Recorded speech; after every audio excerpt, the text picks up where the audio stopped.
And I think for a while, as I was thinking about this, is I just wanted to frame it up that I have struggled with some loneliness. And I'm admitting that right now. It's just like that lack of interaction of just kind of camaraderie with interaction of, getting to find out about, people and what's going on in their world that isn't on a professional level. Does Right. that make And sense? yes. And so I have a couple of thoughts. One, I wonder if that study was, I'm sure, I'm quite sure that COVID amplified this feeling of isolation and loneliness. I feel 1,000,000% sure that COVID added to that.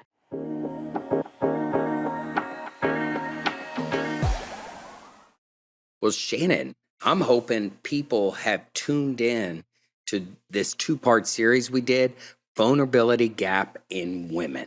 Yes, you don't have to just dive right in. You can say hello to me. Hello, good afternoon. Yes, how are Hello, you good doing? afternoon. I'm Yeah, I good, hope but I'm everybody's, just hoping that I'm hoping okay. people have been listening. We just got a text from our buddy in Birmingham, Alabama. She Yes. texted about listening to our podcast. So I want to give her a shout out. If she does listen to this, she's going to know that she texted us on January 12th. Yes. Just to look back. Yeah. Anyway, so that's good. And I hope everybody is enjoying 2026, getting into a groove. And you know what, before we get into what we're going to talk about, because we have done a couple of episodes on the vulnerability gap and the vulnerability gap in women, but in my Bible study, we are studying Psalms. And so we were studying one of the Psalms where David says, one version says, I resolve to submit my spirit to you, to God, to the Lord.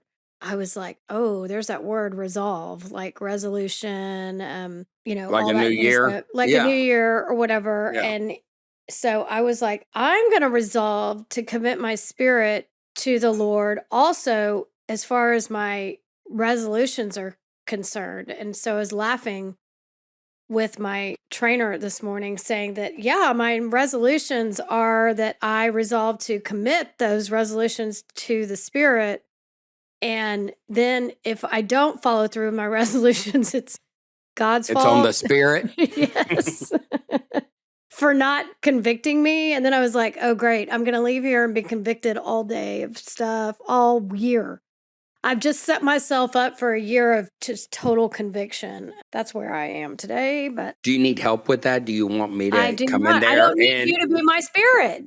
I could come in and be See? the Holy Spirit. No, see, that's the thing is that you are not my Holy Spirit. So I'm going to go ahead and rely on releasing my spirit to the one and only Holy Spirit, not you.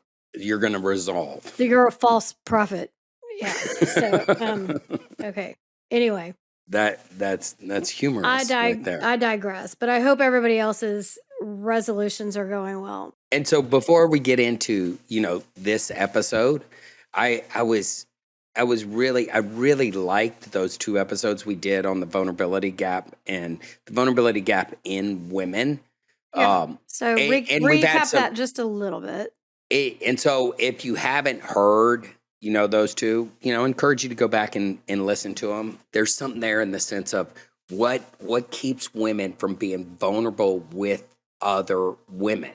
Now, women actually do a lot of talking. They engage, they set up, social calendars, they're very active in lots of areas, but to be vulnerable about their personal struggles, not struggles, with work or struggles with, other community people or struggles with, their kids or their husband, they can do those things. But what is their personal struggle?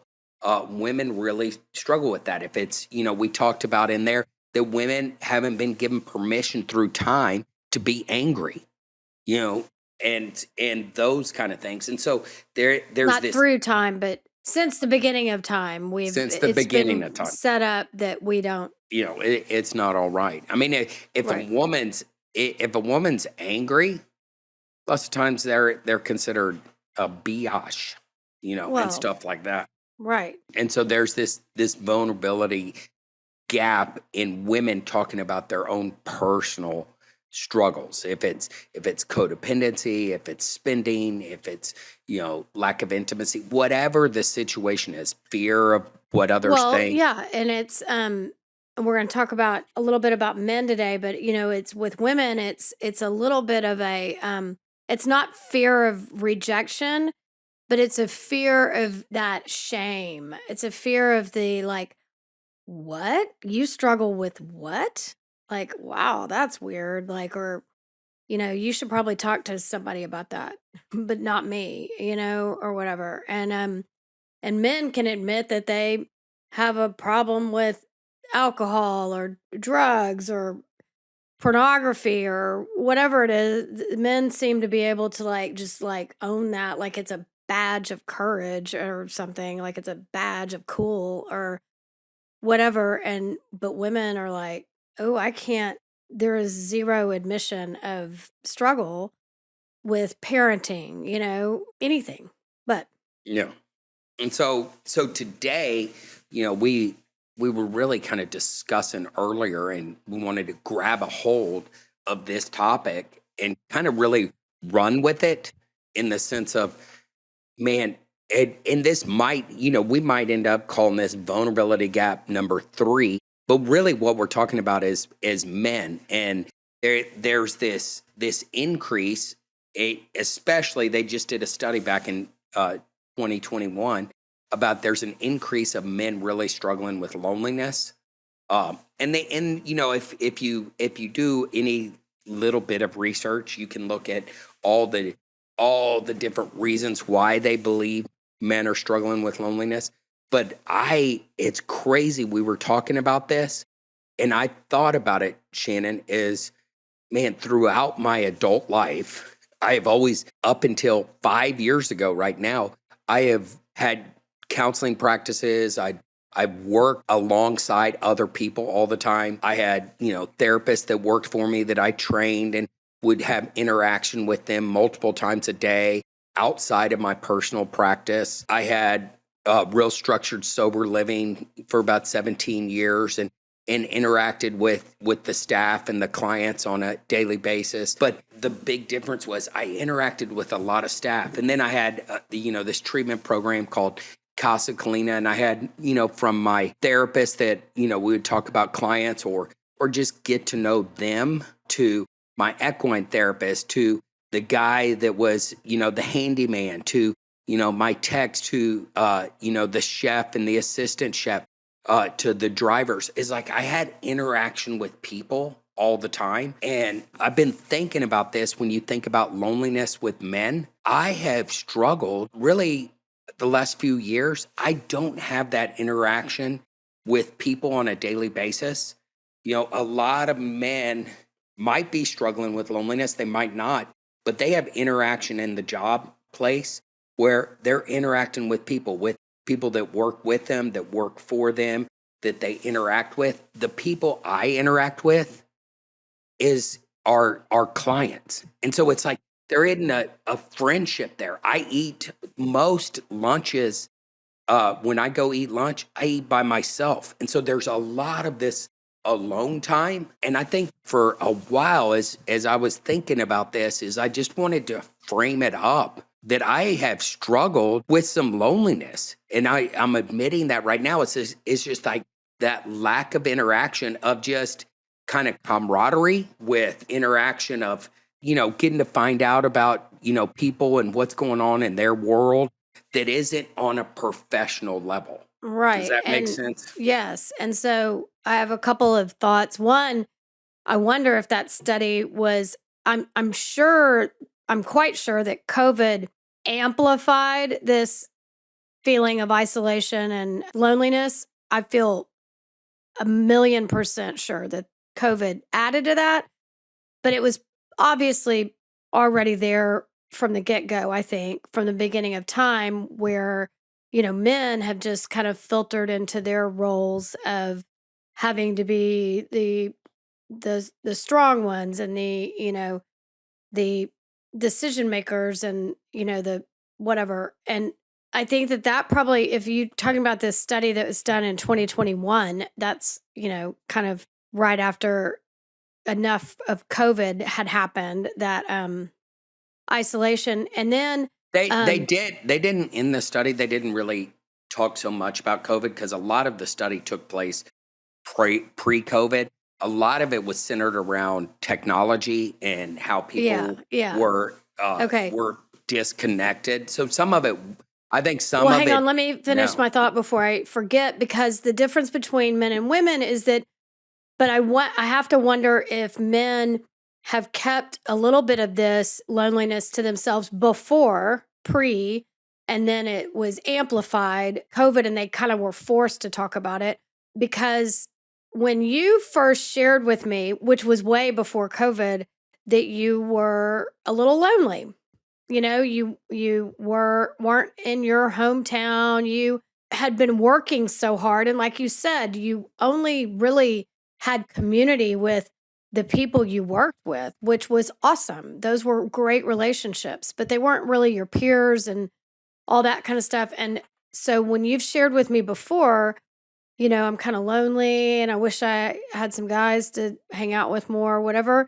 I, at first, would take that personally. Like, how can you feel lonely when you're married? That would kind of hurt my feelings or make me think, well, why are you lonely and you're married? And so then, as women, we take that in a different thing, and we're like, how dare you be lonely? You're not lonely, or whatever. And then as a So man, you're you kind like, of almost discount what I'm feeling. yes. And so as a man, you're like, well, I'm never going to bring that up again. Like, that doesn't work. But then the same is true about women feeling lonely in a crowd. I've told you before that I feel lonely in a crowd sometimes, even though I'm doing things and in groups and working with large groups of women or whatever. I can feel lonely in a crowd. Hmm.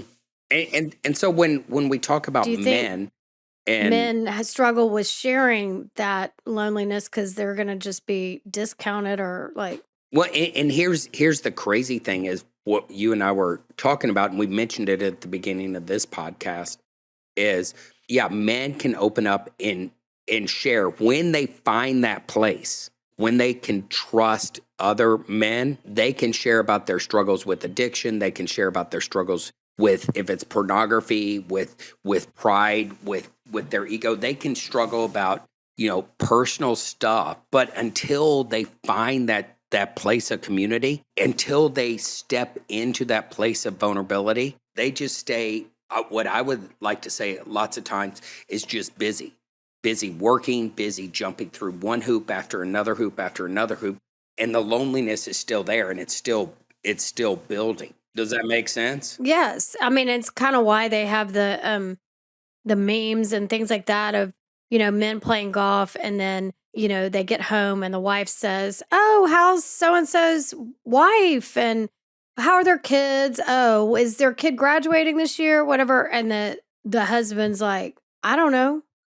They didn't, like, you didn't ask them one question." And it's like, "No, we didn't we didn't cover anything." I mean, Well, and that's the great thing about like golf, or if you're big into hunting and fishing and you go with but other even people, women playing or golf cover some area.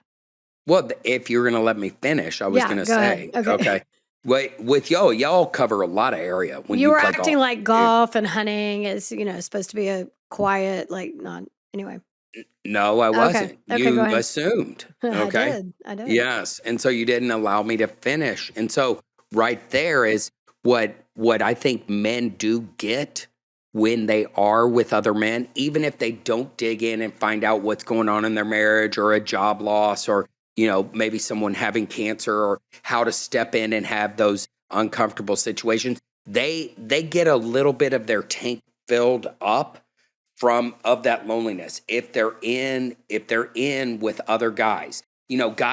Guys will go out and do happy hours. In the business world, they'll go outside the business world. If you're buddies with them, hey, let's meet at so and so and grab a beer or two. And they'll go and they'll have that fellowship, and that fellowship just being around, if it's talking sports, if it's talking job, if it's on the golf course and not even talking, but just being around other men and maybe saying, hey, good shot, but that's about the depth of it or whatever, it fills their tank. So it's different. Women, that doesn't fill their tank. They like to play golf. You're a golfer and you have your golfing girls, but y'all will talk about things. Men won't do that. Their tank is being filled. Yours, you need That does fill my tank though. yes, but yours on the golf course, women want to have some more conversation than men do, like on the golf course or hunting or fishing and stuff like that. Yeah, I think so too. But let's take another little example besides golf, because I can understand why when you're playing golf, you don't have much time to chat. I mean, we have to like table conversations because I'm like, I have to go hit and then we can talk. And it takes us an entire round to like catch up on one topic. Like it's a hard place to talk. But let's take like women and the difference between women and men's text threads. So men have group chats, okay? Hands down. But they're all pretty specific to the point. Women have specific text threads, but they can derail in a second. Like you could have a golf specific text thread talking about tea times only, and it can go off onto what supplement you're taking for something. I mean, it just can derail. And men's text threads are very specific, but they're mean. Like, oh my gosh, we would never talk to, like, you're either kicked out in and out of, and having boys, I see that. Like, it's like, yeah, I got kicked out of the chat. You know, if a girl gets kicked out of a chat, it is like there are side texts going on and around, and everybody's trying to figure out who kicked so and so. You can't leave conversations. I mean, heaven forbid you leave a text thread conversation. Like, they're going to be like, Shannon left the conversation. Like, it is a thing. Now, with men, it is just not a thing.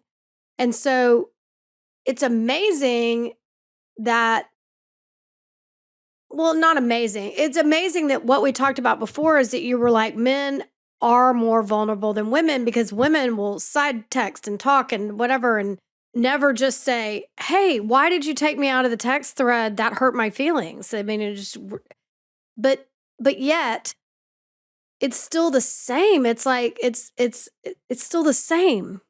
I don't know. Am I making sense?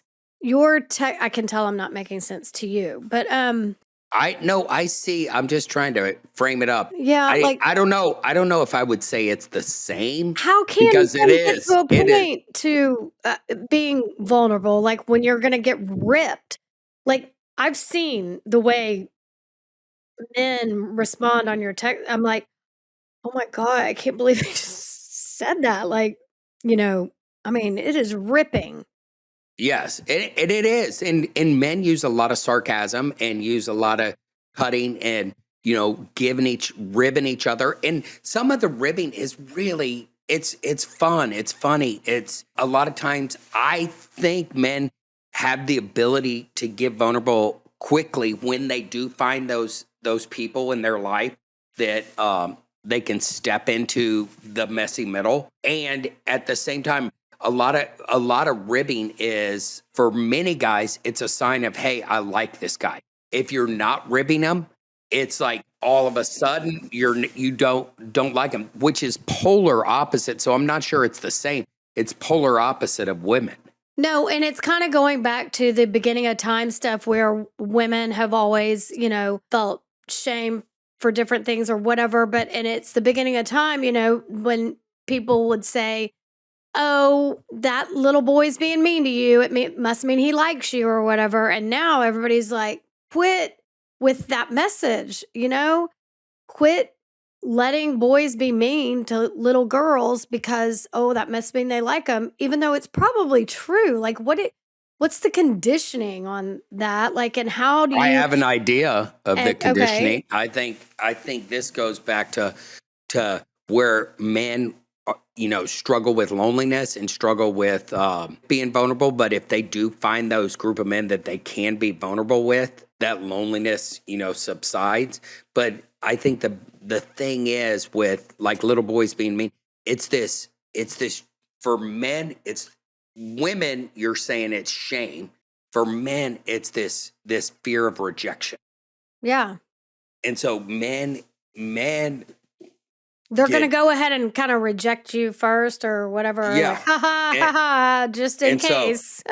yes. And so it's this place of of rejection. If I'm honest with someone about, whatever's going on or share those things, the crazy thing is when I do get vulnerable, I have been blessed, for the last, 16, 17 years. I'm in a group with about 12 or more men where we go and do our own work. And I'm the second youngest guy in the group, and we have a deep connection. And I do not feel lonely with these guys. And we kind of rib each other Yeah. and stuff Yes. like that. But And I am blessed because we're at this place of that we can hold space for each other. We can be vulnerable. I think about Shannon, that scene in A Few Good Men when Colonel Jessup, Jack Nicholson's character, what he says, we use words like honor, code, loyalty. You don't understand that. When I think about my group of men that our text chain is called the Notorious Sinners, we use words like holding space, well, vulnerability, yeah, there's a deep connection. there's an acceptance of your character defects. Yes. And that is probably from a lot of work and recovery and all that kind of stuff. And we can go there. But I feel like men will, when they are ribbing each other, and it's because they care about you or because it's your friend, it's the type of ribbing that's done in it's saying, I know you because I know your character defects and I'm going to kind of rib you about it. I use the example of Beck, and I won't talk about his good friends name by name. I won't talk about anybody by name, but so Beck has a really good friend that he was friends with in high school. He knows he knows everything about Beck, and he knows, they are really good friends, not surface. And one time he called me, the friend in high school, and said, hey, can I come over? Is Beck home? And I'm like, no. And he goes, can I come over real quick? And I was like, whatever. And so he came to the door. I go, what are you doing? He's not here. And he goes, I just need to go in his room just real quick. And I was like, oh my gosh. And then all of a sudden, Beck comes running up to the door, like blazing in the door. Mom, why did you let him in? I was like, oh my gosh, what have I done? What have I done? And he had been up there. Beck does not like his stuff messed with. He does not like his drawers gone through. He does not like his stuff touched. He does not like his bed messed up.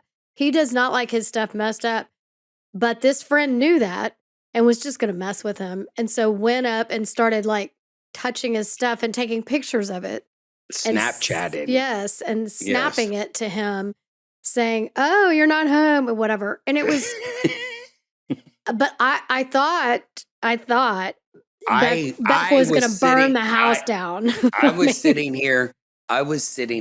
And I was right next to you, and I loved it. I go, those guys are showing him love. Totally. And it would have And been mean if they had actually messed up his stuff or done something to his stuff. That's mean, you know? But, and the whole thing about sending him, I was like, well, I hope he doesn't have a wreck on his way home. And they're like, no, he won't, but that's the kind of acceptance ribbing of your little character, defects. And if you even want to call it that, I don't, but whatever. But that's the kind of ribbing that meant like a girl, I don't think would really ever do that. I could never do that to another girl, even that I loved. I mean, I have played some practical jokes on girls that I love, and they have backfired tremendously. So I don't know. Girls just don't play that way. So it's hard to. I don't know if that's true. I mean, you had these girlfriends that put all these gnomes in throughout our front yard and backyard. They were Okay. ribbing you. They were, but it was because it happened to somebody originally and they were just kind of passing them along. Yes. So it was kind of a joke, but I wasn't in on the joke. But my first assumption and my first thought was that it was something mean. Yeah. Instead, they were doing it because they loved you and they were waiting for you to respond. And then they felt bad though, because I was like, I didn't. But you know what? That's a great example because they were like, why didn't you mention it? I was embarrassed. I was afraid to mention it because I wasn't afraid that they did it. I just wasn't going to go around and share with my groups of different groups of girlfriends. Like, did you put gnomes in my yard? Because it was two of them were creepy gnomes. And my codependent friend put in the nice ones because she felt bad. I found out later. Yeah. But the ones that were creepy, I was like, this is somebody doing something mean. And I didn't know if it was to me, but I didn't want to talk about it because I didn't want to find out that it was mean. I was afraid of rejection of sorts, but I didn't want to find out that it was mean. I didn't want to deal with that. And so I just hadn't mentioned it. But so that's a good example. I mean, yeah, we play jokes, but we're not talking about women this episode, so I'm not going to go into other ones. But I was just can be thinking like, men. Yeah, I don't know. And yes, in men's but it's text maybe threads more and, about an acceptance. If you know someone accepts you and is not rejecting you because of your little, quirks, yes, that can make all the difference. But men seem to stay, they don't want to be the one that's like, hey, I'm starting a new group text thread. Hey, it's going to be like Taco Tuesdays. Once a month, we're going to go get tacos with the guys. And I'm going to name the text thread Taco Tuesday. I mean, guys don't initiate that kind of camaraderie. No, but what guys do is, getting back to, this, I don't know if we call it vulnerability gap, but definitely this loneliness and how this loneliness has increased in men. Men are lots of times we're very strategic in our friendships and our relationships. We're strategic in the sense of, hey, we'll go to lunch with someone that, might be a business prospect. We'll go to lunch with, hey, how, with other people. Men set themselves up to see how it might benefit them, and in a way consumed with self instead of just building a relationship. And so I think some of that keeps men maybe stuck in a loop of maybe they do struggle with loneliness. Maybe they don't know how to be vulnerable because everything is strategic. But the what keeps men, if they can get past this place, what we talked about earlier, of rejection, because men are always the ones, when you think about it in a relationship, they're the ones that initiate asking a girl out, if they like them. They might get rejected there. They're the ones that initiate, for some reason, they're the ones that initiate to, ask a woman to marry them. They're the ones that are initiating, intimacy, most of the time. Do you also think that the reason men feel more rejection to like personally directly is because men are more direct? Like if somebody has an idea that you think is stupid or dumb or whatever, they'll just say it to your face. They're like, that's a dumb idea and I'm out and whatever. And so you feel the rejection as a man because another man is more direct and whatever. Whereas women just talk about other women behind their backs. So if somebody has a bad idea, a woman, generally, no one's going to say to their face, oh, that's really a bad idea, except a mean girl. I have had a girl tell me that's the worst idea she's ever heard in her entire life to my face. And I thought it was super bitchy. So I did not think it was nice way to handle it. And I don't think she's a nice person anyway. So there's that. But women will just either talk about people behind their backs or they will seek the person that's going to co-sign their idea so that they don't feel the rejection. So that's where the vulnerability gap comes in again for women, is that They you seek out people to you can co-sign. be And what we mean by vulnerable. Yeah. what we mean by co-signing is because we use you and I use that term a lot. I'm not sure everybody really understands that term co-sign. I know. Welcome to And your world yes. of Uh, terminology. Yes. I like what you're saying is men will be more direct. And I don't know if it's, yeah, they might even say it's a dumb or stupid idea.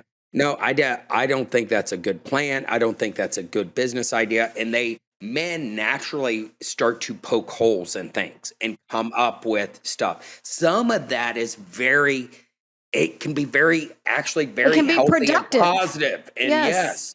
yes, and really get you to look at interacting. Our ring bearer, my first cousin, but he's like a nephew to us. He's young. He has this great idea, and he's raising a bunch of money. And I get him talking to my brother Bo, and I'm on the phone with him, and I was just listening. I like what Bo was saying to Scott. He was kind of trying to poke holes. He was very direct, and Scott is so passionate and really understands what he's doing. Women will But take that's that somebody that personal. that But loves you. even if it's someone that even if it's someone that doesn't love you and doesn't have a relationship with you, men are better at being able to hear holes poked. When it comes to that kind of stuff, I think that gives men the ability, once they do find that group of men that they can be vulnerable, to Yeah. talk about loneliness, to talk about addiction issues, to talk about pride or whatever, is they're used to poking holes in whatever it is. Yeah. They're used to that. Women, that's the difference Women between men and already women. know what they want to do generally. Yeah. But that's the So, difference between men and women, you and I, is yeah. women struggle when holes are poked. Men don't struggle as much when holes are poked. And it's not about it being stupid or dumb, those terms that you use. It's just like, no, have you thought about this? What do you think about this? It's like, that's what's healthy about, I think, a lot of times men that are healthy, they can handle that. They can handle the challenge. What I think's been missing the last 15, 20, 25 years is this inability to challenge. I think that's the reason there's this, I guess, a man's vulnerability gap is like, no, it's good to be challenged. You know, as a man, we need to be challenged by other men. Yeah. The thing that's happening, I'm seeing it across the country, is I spent a couple years ago with a group of men from around the country, this pastor out of New York City called John Tyson, and he does these forming men's retreats. I did this men's council with him and 20 other men, and it's like it's exactly what we're talking about. How do you step in and be vulnerable and have other men spur you on, encourage you, and stuff like that? There's a guy that worked for me years ago, Nathaniel Blackburn. He started this ministry called True North Ministries, where he brings men together.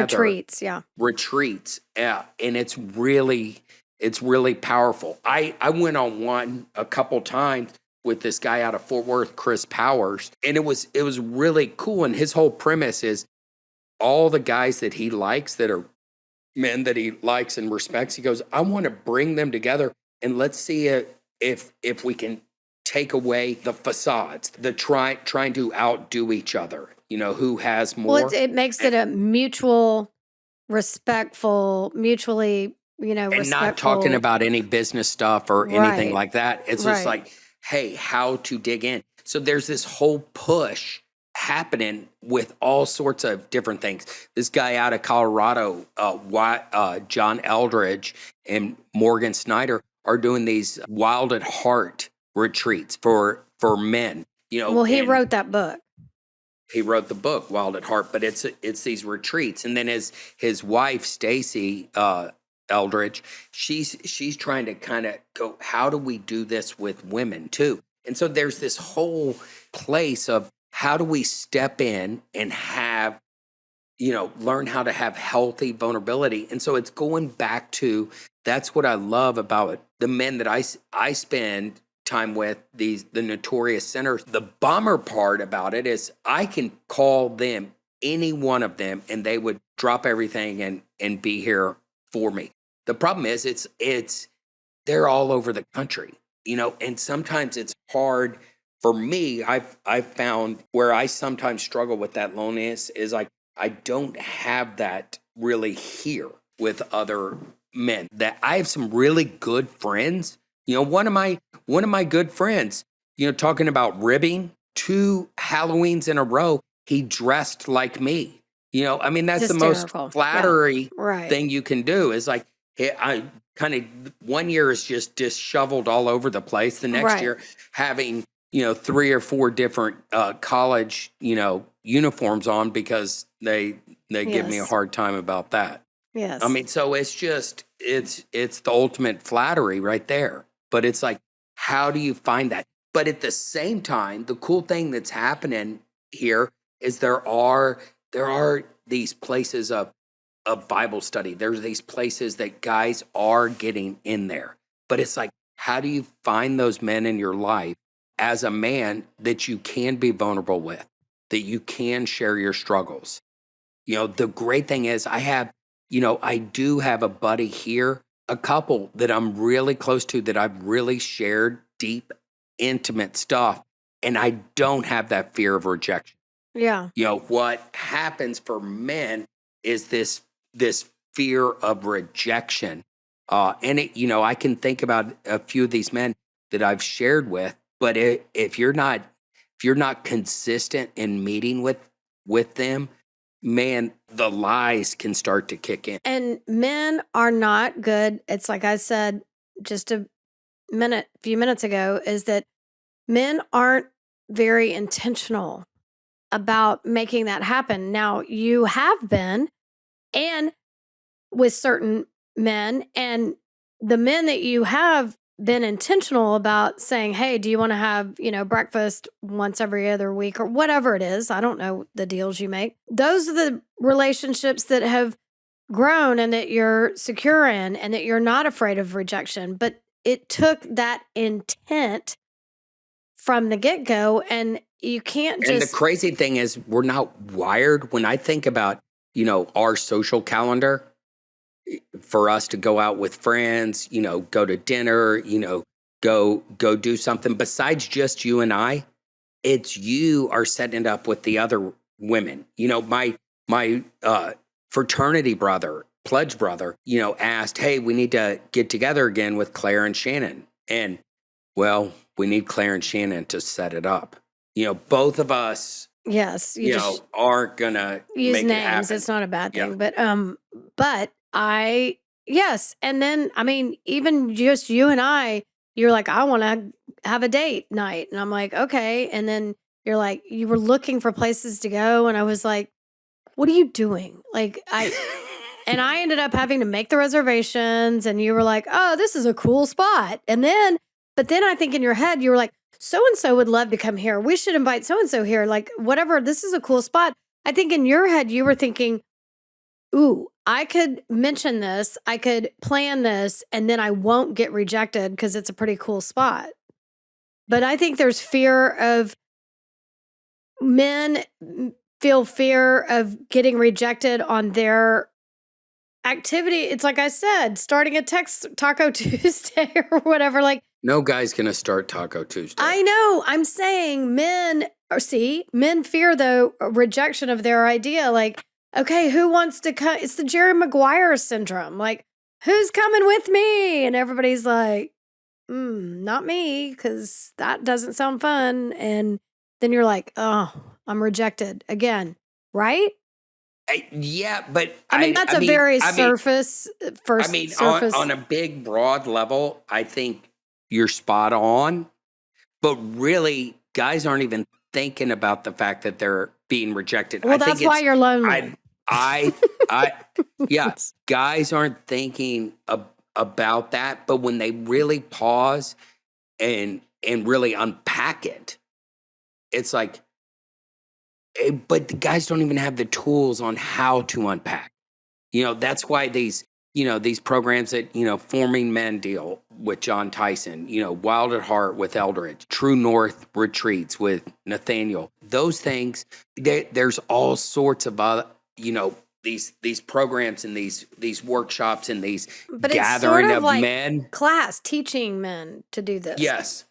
And so that's the thing. I saw, and you can hide out. This is a whole nother deal, but I'm just going to use the example as I saw a reel on Instagram. It was kind of an ad for men to get out into the desert and ride motorcycles or ATVs and then gathering around and sharing meals with, getting back in touch with their masculinity and, come together and bond in a way. And it seems freaking, awesome in the desert with all these guys It and sounds stuff. terrible. But go Yeah. ahead. But you're seeing it all over the places. How do we bring men, together? Right. How do we do that and to really form You have deep, to offer meaningful, dirt and fire yeah, and snacks or golf or, or golf or all sorts. Men need some kind of vehicles. activity. Yes. They need to explore. They need to, do things like that. And so Yes.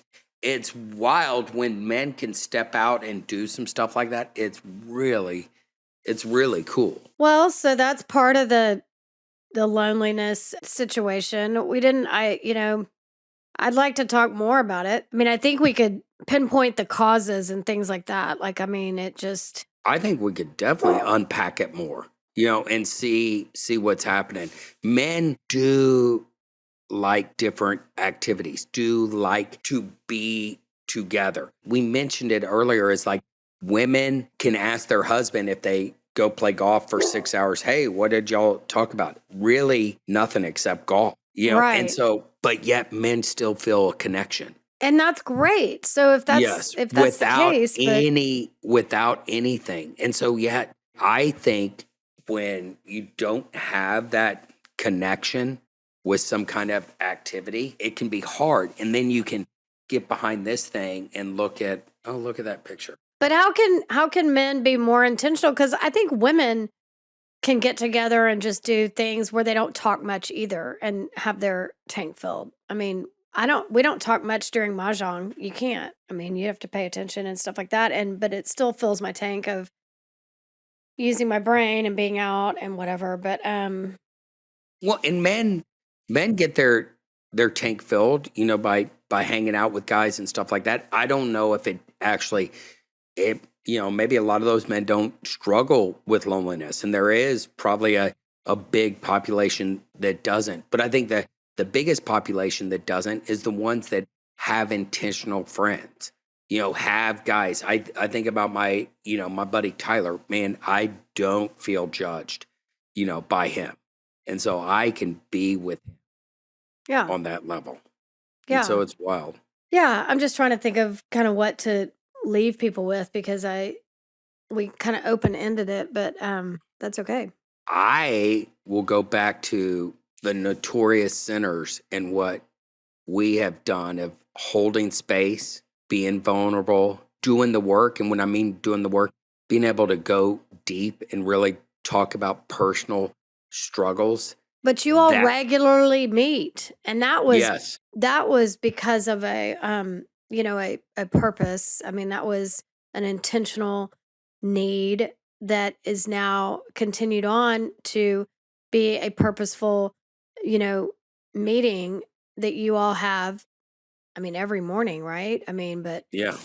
um But a lot of guys only come once a yeah, week. right. But But it's but still but there's this but being intentional. I mean, so to leave what for men is like, how do I be intentional?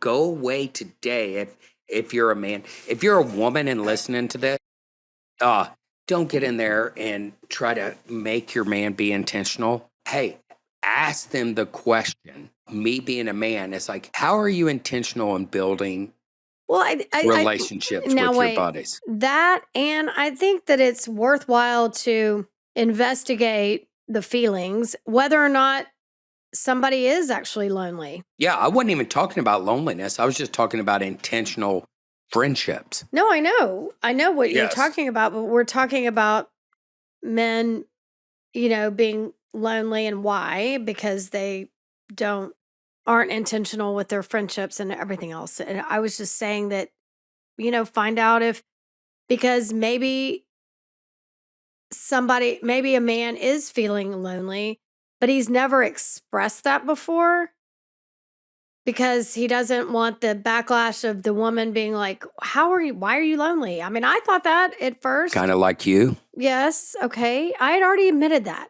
Yeah, I was just 20 minutes reminding ago. people. Whatever. Anyway, I was reminding it's like, people of it. you would, but to even open the door for the discussion to have it. I mean, you're a therapist, okay? You walk people through all these conversations all the time. So professionally, you walk other people through it and you say, are you lonely? And they say, oh, yeah, maybe I am. What I'm saying is that just the normal person that's not a therapist or coach or whatever could ask themselves, if they're a man, they could ask themselves, wait, am I lonely? Maybe I am a little lonely. Okay, what can I do about that? And then, a woman can be like, oh, is my husband lonely? Maybe he is, because I wouldn't want him to be lonely because of me, but then I have my friends and he has some friends, but is he lonely? It's a conversation. That's what I'm saying. And so right there, I like what you're saying is like, it's all right if you're a wife or a girlfriend, it's all right to ask, that man in your life if he does struggle with loneliness. Maybe he Right. doesn't, praise God. But it's all right even if he does. That doesn't mean, anything wrong. What is he doing? Is he being intentional? Is he opening himself up? Right. Right. And then that's how you start a man to explore. That's what they teach on these retreats, I assume.